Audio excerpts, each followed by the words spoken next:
और बलूचिस्तान जहां पर एक ही दिन में 6 धमाके हुए हैं। दहशतगर्दों ने ज्यादातर इलाकों में पुलिस को निशाना बनाया। कोयटा में सब्जल रोड पर अमीर दस्ती पुलिस स्टेशन के करीब दस्ती बम हमला हुआ, जिसके नतीजे में एक खातून, एक नौजवान और 2 बच्चे जाँ बहक हो गए। उधर हब में सदर थाने के करीब भी हैंड ग्रेनेड फेंका गया, जिसमें 3 अफराद की बात करें, गुजदार की बात करें जहां पर धमाके हुए।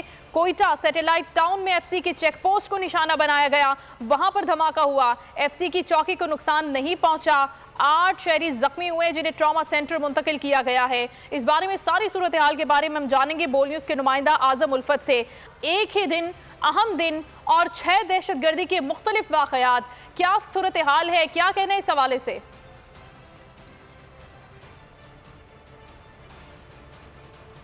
आज सूबाई दारकूमत कोयटा में तकरीबन आज दिन के दोपहर के 3 बजे थे।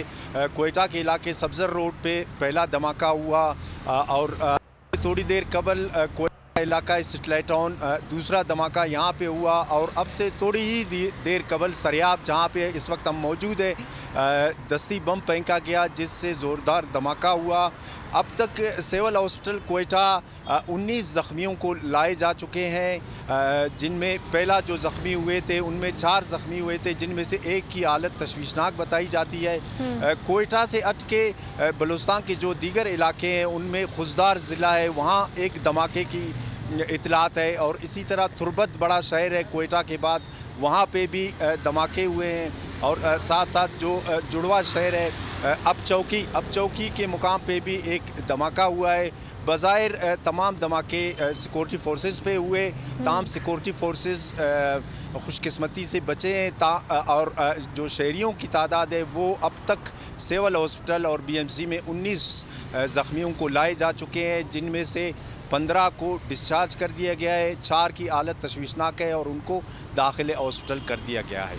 जी 19 अफराद मजमूई तौर पर आज होने वाले दहशतगर्दी के वाकयात में जख्मी हुए हैं। बहुत शुक्रिया।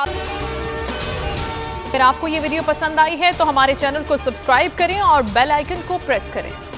हकीकी आजादी की जंग में बोल भी कप्तान के हमकदम। इलेक्शन कराओ मुल्क बचाओ की लाइव ट्रांसमिशन, दिखाई लम्हा बलम्हा सूरत हाल।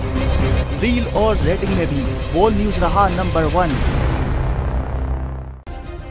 सब्सक्राइब करें और बेल दबाएं ताकि कोई खबर रह न जाए।